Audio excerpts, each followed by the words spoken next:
ఇళ్లకు 200, పవర్ లూమ్కి 500 యూనిట్ల ఉచిత విద్యుత్, రాజధానిలో 40,000 కోట్ల పనులకు పచ్చజెండా, 38 కోట్లతో బుడమేరుపై రక్షణ గోడల నిర్మాణం, వైఎస్ఆర్ జిల్లా పేరు వైఎస్ఆర్ కడప జిల్లాగా మార్పు, మంత్రిమండలి నిర్ణయాలు. రాష్ట్రంలో నేతన్నల ఇళ్లకు నెలకు 200, పవర్ లూమ్కి 500 యూనిట్లు చొప్పున ఉచిత విద్యుత్ ఇవ్వాలని మంత్రిమండలి నిర్ణయించింది.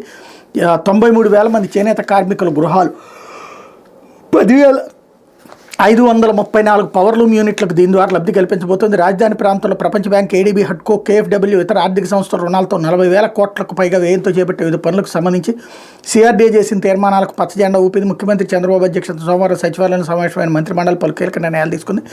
వైఎస్ఆర్ కడప జిల్లాగా ఉన్న పేరును గత ప్రభుత్వం వైఎస్ఆర్ జిల్లాగా మార్చి ఇప్పుడు మళ్ళీ వైఎస్ఆర్ కడప జిల్లాగా మార్చే ప్రతిపాదన అంగీకారం తెలిపింది.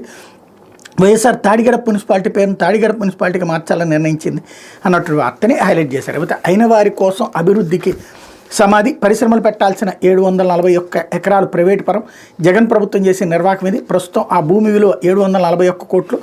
దొంగ సాకులు చూపి భూసేకరణ ప్రక్రియ నుంచి చివరిలో నిష్క్రమణ.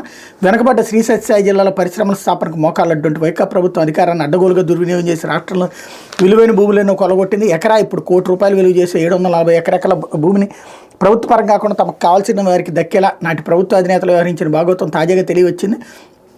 2014-19 మధ్య తెలుగుదేశం ప్రభుత్వం 35% కొండల గొట్టలో ఉన్న 1,111 ఎకరాల్లో పారిశ్రామిక పార్కును ఏర్పాటు చేసింది. దానికి ఎదురుగా కేవలం 8.4% కొండలు గుట్టలు ఉన్న 741 ఎకరాల భూమి అంతా చదునుగా లేదనే కారణం చూపి వైకాపా ప్రభుత్వం ప్రైవేటు వ్యక్తులు కట్టబెట్టింది. గత ప్రభుత్వం అత్యంత ముఖ్యంగా జోక్యంతో జరిగిన ఈ భారీ కుంభకోణంపై ఈనాడు ఇటు క్షేత్రస్థాయి పరిశోధన కథనం అన్నట్టు వార్తని హైలైట్ చేశారు.